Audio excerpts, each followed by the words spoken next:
Hello friends, मैं हूं समीर और आपके लिए आज जो मैं बताने जा रहा हूं आधुनिक भारत, जिसका हम लोग फाइनल रिवीजन कर रहे हैं। ठीक है, एग्ज़ाम नज़दीक आ चुके हैं और फाइनल रिवीजन करना सबसे ज़्यादा ज़रूरी है। तो चलिए आगे देखते हैं। इससे पहले हम लोगों ने इसका 3 पार्ट पहले देख चुका है।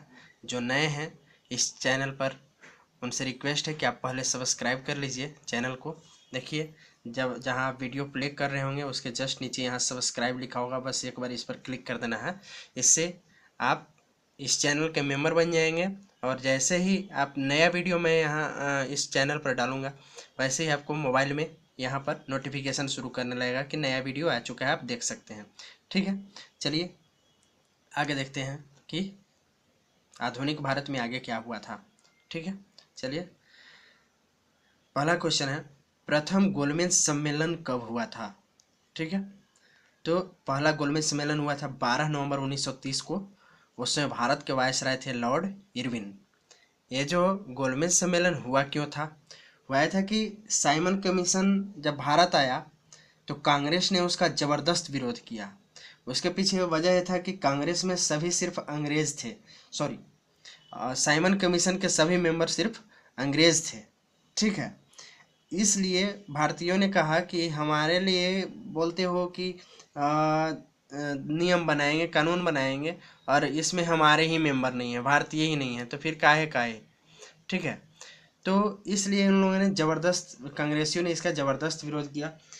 तो इस विरोध को कैसे ख़त्म किया जाए, ये जो क्या किया जाए, तो एक गोलमेज सम्मेलन बुलाई गई इंग्लैंड में। ठीक है, चूँकि ये एक गोल मेज के चारों ओर बैठ करके लोगों ने किया था ये गोलमेज सम्मेलन, इसलिए इसका नाम पड़ा गोलमेज। बैठक भी कहते हैं, सम्मेलन भी कहते हैं।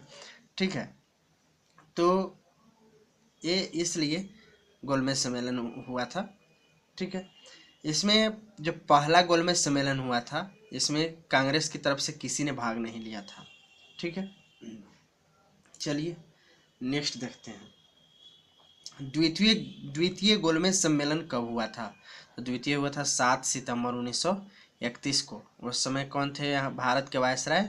तो लॉर्ड वेलिंगटन। ठीक है, लॉर्ड वेलिंगटन। इस सम्मेलन में कांग्रेस की ओर से गांधी जी ने भाग लिया था। दरअसल जो पहले गोलमेज सम्मेलन में बात नहीं बनी, इसलिए दूसरा गोलमेज सम्मेलन शुरू हुआ। ठीक है, इसमें गांधी जी ने भाग लिया था। इसमें भी बात नहीं बनी थी। फिर हुआ था तीसरा गोलमेज सम्मेलन, इसमें भी कांग्रेस की ओर से किसी ने भाग नहीं लिया था। तो कभी कभी क्वेश्चन आता है कि गांधी जी ने किस गोलमेज सम्मेलन में भाग लिया था? तो सिर्फ द्वितीय में, या कांग्रेस की ओर से किस गोलमेज सम्मेलन में भाग लिया गया था? तो द्वितीय में। ठीक है, और प्रथम और तृतीय में नहीं लिया गया था भाग। ठीक है, तो द्वितीय भी असफल हो गया, फिर तृतीय गोलमेज सम्मेलन हुआ था। चलिए आगे देखते हैं। चंद्रशेखर आज़ाद पुलिस मुठभेड़ में कब शहीद हुए थे? तो 27 फरवरी 1931 को अल्फ्रेड पार्क, इलाहाबाद में। ठीक है, देखिए आप सभी जानते हैं चंद्रशेखर आज़ाद के बारे में, तो बहुत बड़ा एक चैप्टर ही है। अगर क्रांतिकारियों के बारे में पढ़ेंगे तो स्पेशल हम लोग एक चैप्टर ही बनाएंगे जिसमें सिर्फ क्रांतिकारियों के बारे में पढ़ेंगे। अभी हम लोग इसको छोड़ते हैं, आगे बढ़ते हैं। ठीक है, कांग्रेस सोशलिस्ट पार्टी की स्थापना कब हुई थी? तो मई 1934 को। ये इस पार्टी में देखिए, जो इस कांग्रेस सोशलिस्ट पार्टी कांग्रेस से ही अलग होकर के, कहिए कि उसी का एक अंग के रूप में काम करने के लिए अलग हुई। और इस पार्टी में मेन थे जयप्रकाश नारायण, आचार्य नरेंद्र देव, मीनू मसानी, डॉक्टर राम मनोहर लोहिया, कमला देवी चट्टोपाध्याय, यूसुफ मेहर अली, अच्युत पटवर्धन और अशोक मेहता थे। ठीक है, दरअसल इनका मुख्य उद्देश्य था कि भारतीय राष्ट्रीय कांग्रेस के ही मंच का प्रयोग करके समाजवादी ढंग से स्वराज प्राप्ति और उसके बाद समाजवाद की भारत में स्थापना। ठीक है, ये इनका मुख्य उद्देश्य था। लेकिन फिर बाद में हालांकि विलय ही हो गया था कांग्रेस में ही। चलिए आगे देखते हैं।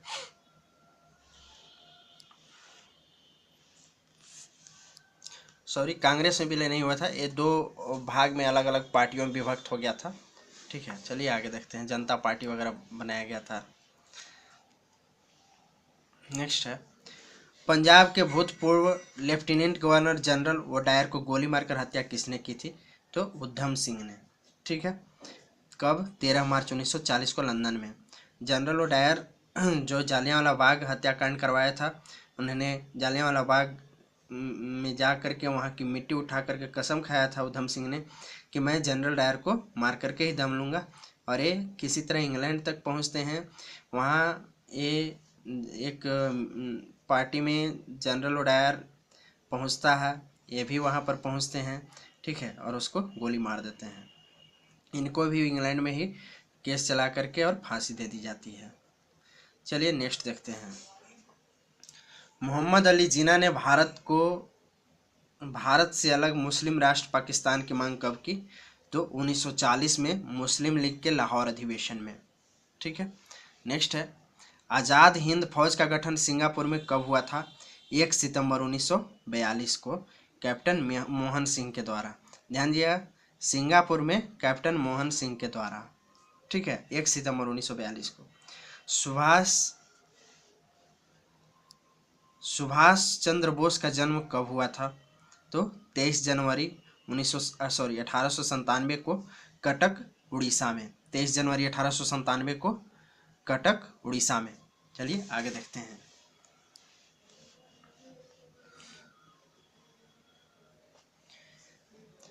कैबिनेट मिशन भारत कब आया था?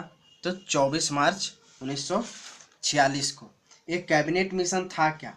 दरअसल कैबिनेट मिशन में इंग्लैंड के प्रधानमंत्री क्लेमेंट एटली द्वारा 3 सदस्य भेजे गए थे, ठीक है, जो थे पैथिक लॉरेंस, स्टैनफोर्ड क्रिप्स और एवी अलेक्जेंडर। ये भारत में संविधान सभा गठित करने के उद्देश्य से आए थे और जो भारतीयों की समस्या थी उससे से संबंधित सुनवाई करने आए थे, ठीक है।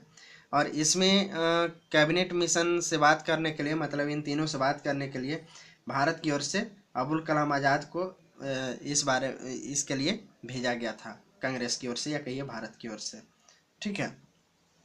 चलिए नेक्स्ट देखते हैं। कैबिनेट मिशन के अध्यक्ष कौन थे? Pethick Lawrence. सुभाष चंद्र बोस के राजनीतिक गुरु कौन थे? देशबंधु चित्तरंजन दास, ठीक है। इनको देशबंधु भी कहा जाता है, राष्ट्रीय वकील भी कहा जाता है, ठीक है। नेक्स्ट है, भगत सिंह, राजगुरु और सुखदेव को फांसी कब दी गई थी? तो 23 मार्च 1931 को लाहौर केस षड्यंत्र के अंतर्गत, ठीक है। लाहौर केस षड्यंत्र क्या था? लाहौर केस षड्यंत्र में लाहौर में ही इन्होंने लाला लाजपत राय की मृत्यु का बदला लिया था सॉन्डर्स की हत्या कर करके। उसी केस में इनको फांसी दे दी गई थी, ठीक है। अब आगे देखते हैं। नेक्स्ट है, भूख हड़ताल के कारण किसकी मृत्यु हुई थी? तो ये है जतिन दास की। इनको यतीन्द्र दास भी कहा जाता है, ठीक है। दरअसल हुआ क्या था कि लाहौर षड्यंत्र केस में इनको भी बंदी बना लिया गया था। भगत सिंह वगैरह को तो पकड़ा ही गया था, इनको भी पकड़ लिया गया था और बंदी जेल में डाल दिया गया था। जेल में क्रांतिकारियों के साथ होता है था कि जो राजनीतिक कैदी यानी जो कि ऐसे ही कांग्रेस में भाग लेकर के आए हैं, आंदोलन कर करके आए हैं, सड़क पर भीड़ जमा कर करके आए हैं, तो उन लोगों को राजनीतिक कैदी कहा जाता था। और इन लोगों को, क्रांतिकारियों को, वो लोग मतलब समझ लीजिए कि एक तरह से बहुत बुरा समझता था अंग्रेज। और उन लोगों को, जो राजनीतिक कैदी थे, उनको काफ़ी सुविधाएं मिली हुई थी जेल में, और इन लोगों से बहुत ही बुरा बर्ताव किया जाता था और सुविधा भी नहीं दिया जाता था। तो ये जो दो रंग के व्यवहार अंग्रेज सरकार का था, इन लोग कह रहे थे कि हम लोग भी एक तरह से राजनीतिक बंदी ही हैं, हम लोग को भी वो तमाम सुविधाएं दिया जाए। अंग्रेज सरकार नहीं मानी तो इन्होंने 64 दिन तक भूख हड़ताल किया था, ठीक है। कुछ दिन जैसे ही हड़ताल किए तो इनको नाक से खाना दिया जाने लगा। ये करते थे कि इससे पहले 21 दिन की भूख हड़ताल कर चुके थे, उसका पहले से अनुभव ही नहीं था, ठीक है। ये क्या करते थे, नाक से जैसे ही दिया जाता था तो ये जैसे ही गला के पास आता था खाना, वो रोक लिया करते थे, ठीक है। तब क्या किया, एक अंग्रेज डॉक्टर ने क्या किया कि जो नाक से खाना देने वाली नली होती है वो गला के अंदर तक डाल दिया। वो हुआ क्या कि पेट में न पहुंच करके फेफड़ा में पहुंच गया। फेफड़ा में ही पूरा जो दूध पिला रहा था वो पूरा दूध फेफड़ा में भर गया। ठीक है, इससे हुआ है कि इनका फेफड़ा में इन्फेक्शन हो गया और इसके कारण इनकी मृत्यु हो गई। ठीक है, ये था पूरा यतीन्द्रनाथ की कहानी। चलिए आगे देखते हैं। जवाहरलाल नेहरू द्वारा अंतरिम सरकार का गठन कब हुआ था? तो 2 सितंबर 1946 को। ठीक है, ये अंतरिम सरकार चली थी लास्ट अंतिम 15 अगस्त 1947 तक। ठीक है, अंतरिम सरकार अंतिम चली थी 15 अगस्त 1947 तक। नेक्स्ट है, पाकिस्तान के प्रथम प्रधानमंत्री कौन थे? तो कौन थे? लियाकत अली। ठीक है, ये अंतरिम सरकार के समय में, मतलब जब अंग्रेजों के समय में या कहीं जब अंतरिम सरकार बनी थी तो उसमें ये लियाकत अली वाणिज्य मंत्री बनाए गए थे। ठीक है, जब उसमें भारत अलग नहीं हुआ था पाकिस्तान से, उसमें ये वाणिज्य मंत्री थे।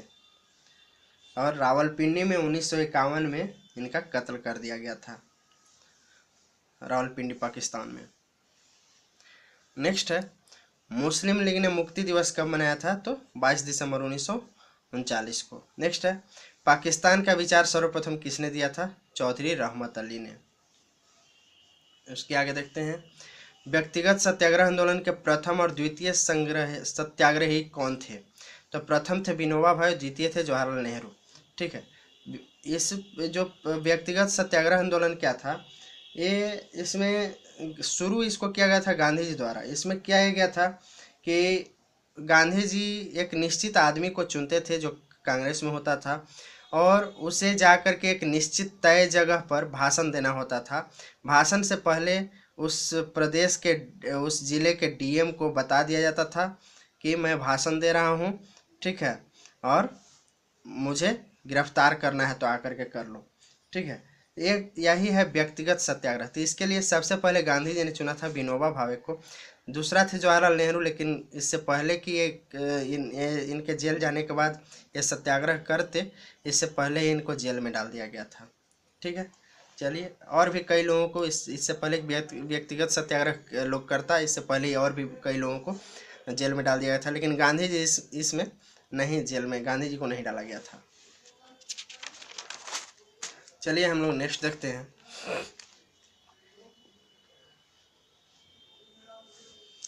अगस्त प्रस्ताव 8 अगस्त 1940 की घोषणा किसने की थी? तो वायसराय लिनलिथगो ने।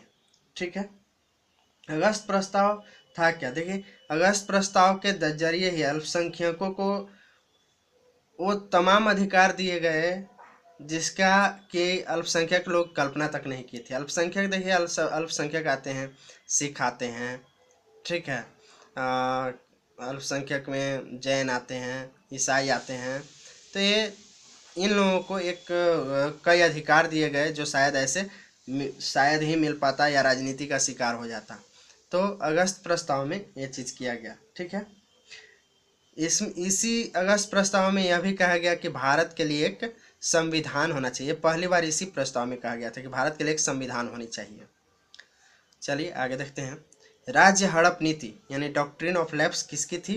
तो डलहौजी की। डलहौजी के बारे में जो मैंने पहला दिन हिस्ट्री शुरू किया था आधुनिक भारत, उसमें मैंने बताया है, देख लीजिएगा, पहला, दूसरा, तीसरा दिन का हिस्ट्री।